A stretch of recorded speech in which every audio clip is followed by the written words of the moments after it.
Note that I am a physically capable adult male. Mildly relevant. I blew out a tire while driving this afternoon. Pulled off the busy road to a side street to assess the damage and start work on replacing the flat with the spare from the trunk.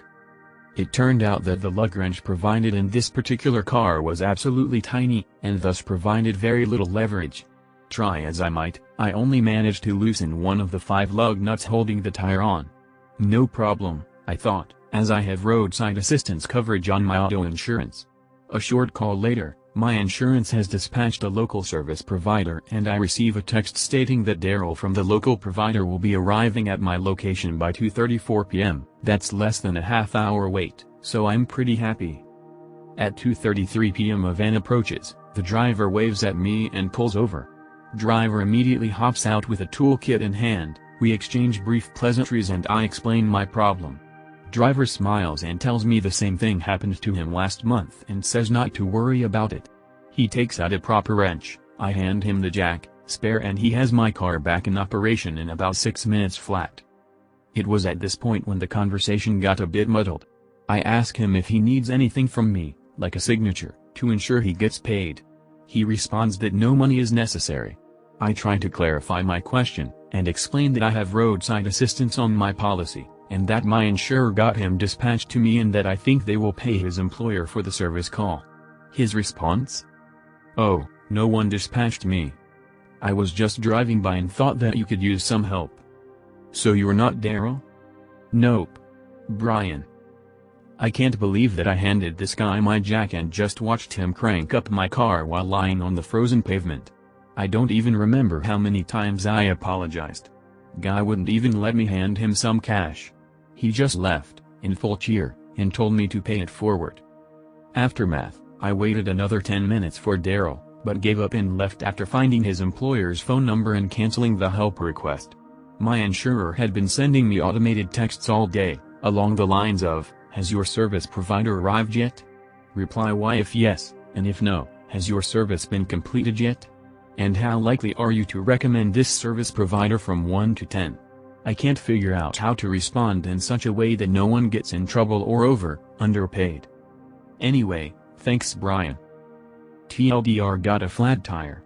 I thought a random Good Samaritan was a paid professional, so I watched him change my tire while I did nothing useful.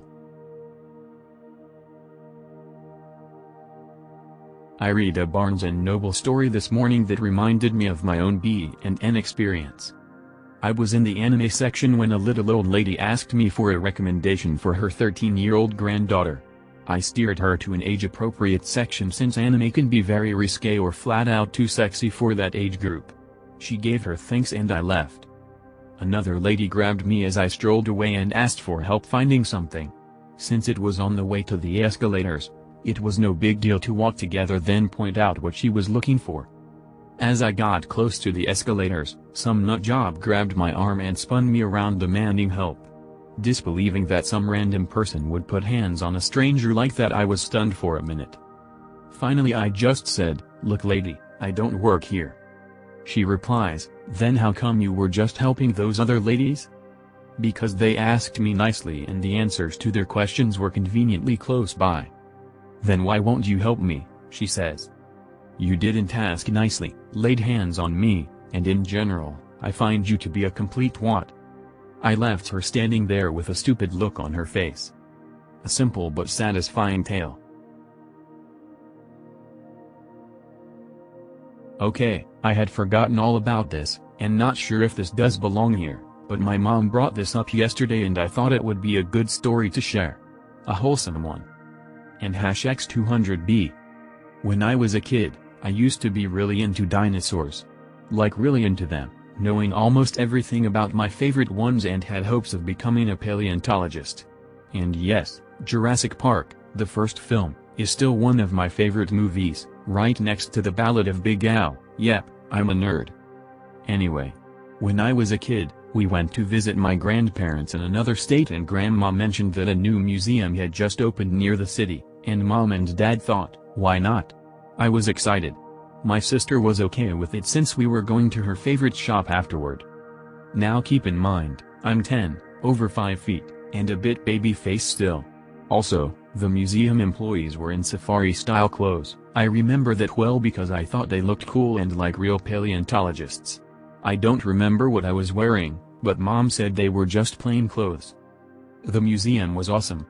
They had real skeletons beside a painted version of the dinosaur on the wall and loads of information on each fossil and skeleton. I stood beside this kid younger than me and he was confused about this one pterosaur skeleton above us and he asks his mom what that bird was. When she didn't know, I tell him all about this little pterosaur and what they liked to eat, that they had feathers, their wing membrane being similar to bats, etc. You would have thought that I had told him all the secrets of the world with how wide his eyes were and this look of awe plastered on his face. He and I chatted for a long time as we walked around the museum and I answered all the questions he had about them. After a while, the mom said, "Wow, you know these creatures well. Thank you for taking the time to give us a tour?"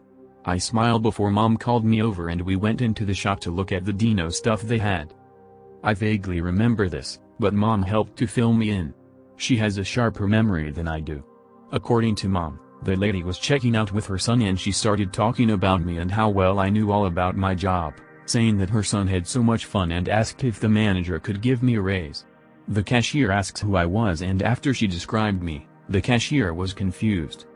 That's when Mom stepped in and explained that I don't work here, since I'm 10, but that I just love dinosaurs and love talking about them to anyone who wants to hear. The lady seemed embarrassed, but she was thankful to me nonetheless and asked my mom to tell me that for her. I was busy looking through the toys and wasn't listening to them. Her son waved goodbye to me as they walked out, and I waved back. Mom told me how proud she was and that I made a little boy's day. I left with a big smile and a stuffed velociraptor to commemorate the occasion. And #X200B. So sorry to anyone who was expecting a crazy lady story, but I thought a wholesome one about a simple mistake leading to a fun day and making someone happy would have been better. So there I was, at this hardware store I rarely shopped at, to get something to finish a project for my home shop. I was wearing a Harley t-shirt, Harley ball cap, hair in a ponytail, with flip-flops. I had called ahead to see if they had the item I needed, and was even told what aisle it was in. It was straight down from the checkout register. They had two different brand items, and I was down on one knee reading the box labels when this hand grabs my shoulder and the voice of a Kevin demands where is odd_item_1? I said don't know. I don't work here. Find an employee, and don't touch me again. He grabs my shoulder again and demands where is odd_item_2? Don't know, I don't work here. Find an employee and do not touch me again. Once more my shoulder is grabbed, and the voice, more irritated now, demands where is odd_item_3? Don't know, I don't work here. Find an employee. And do not touch me again. Once more, the shoulder grab. In a very irritated voice where is odd_item_4, and why were you speaking so loud? I rose to my feet, and put on what my, now late, wife called my resting bastard face that she thought made me look kinda scary. I am not tall, but am stocky. I probably had 50 pounds on the idiot. I said, I thought maybe you were deaf as well as being stupid. The Kevin stepped back, maybe in shock, and reached out his hand. I said calmly I told you 3 times I don't work here, and not to touch me. If that hand touches me I will break it. The Kevin gave me a horrified look, scurried off, and I took my item up front to pay for. I just wanted out of there at that point. The checkout girl told me that guy caused problems every time he came in, and she had called the owner to come up front and 86 him. This story takes place around the end of 2020.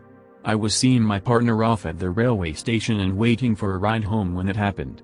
I don't entirely understand why this guy thought I was staff. Yes, I was wearing a lanyard, but a quick look at it even from a distance should have made it blatantly obvious I was just a member of the public. The cast. J equals jerk. Me equals me, but you probably already know that. Now, I was at the railway station entrance, just waiting to be picked up. I look nothing like an employee. I'm wearing a purple sweater, a purple backpack, and I was carrying shopping bags. I also had a green sunflower lanyard that, here in the UK at least, People with invisible disabilities were to alert staff that we're disabled. In my case it's autism, not really relevant to the story though I guess. Anyway, I was just browsing my phone, when a rather irritated guy was walking around, then he looked at me. "Jay, do you work here?" Me, "No, sorry, I don't." Jay points to the security in the distance, "Do they work here?" Me, "I'm not sure. I mean, I don't know if they're hired by the station or employed by someone else to cover the station." Jay, "I need to get a ticket." Me, "Oh, there's a ticket machine over there. You can use that to buy a ticket." Jay, "I tried that, but it's not working." And then I went back to my phone, thinking this was over. About 30 seconds later, I see the jerk pointing his phone at me and, bizarrely, recording my disability lanyard. Jay, "I'm recording this." Me, "What?" Jay, "I'm recording this.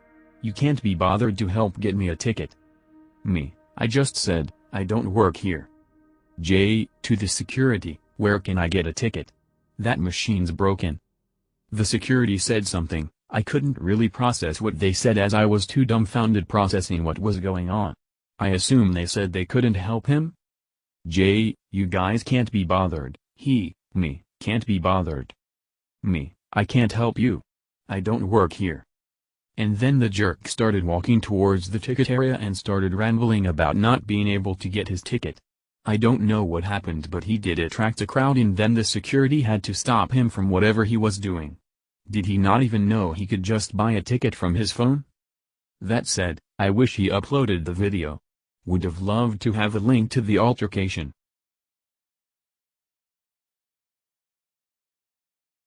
This happened some time ago. I was a 11 years male, trans. In my small town we have a small grocery store. I had gone there multiple times before to get energy drinks and sometimes food. I was there to get an energy drink when in the middle of choosing a drink I heard a hem in a way that sounded like "I need your attention right now." I turned around to see a middle-aged woman standing behind me. I say, "Oh sorry, am I in your way?" Thinking she had wanted a drink too. Oh how I was wrong. She then said in a harsh tone, "I need help looking for the mouthwash." Since I had only gone there for drinks and food I did not know where the mouthwash was. I had then said, "Sorry ma'am, I don't know where that is." Then in a harsher tone than before she almost yelled, "You should know where the item is if you're going to be working here." I then say, "Ma'am, I don't," but I was cut off by her ranting about how I should know what my job offered and how the customer was always right. Some people managed to hear the misunderstanding and were now looking our way. Me being the nervous child I was did not like this attention, so I grabbed my drink and started walking to the checkout. But no, I got heels back by my arm. She then says, "Where do you think you are going?" At this point I'm fed up and shout, "Ma'am, I am 11.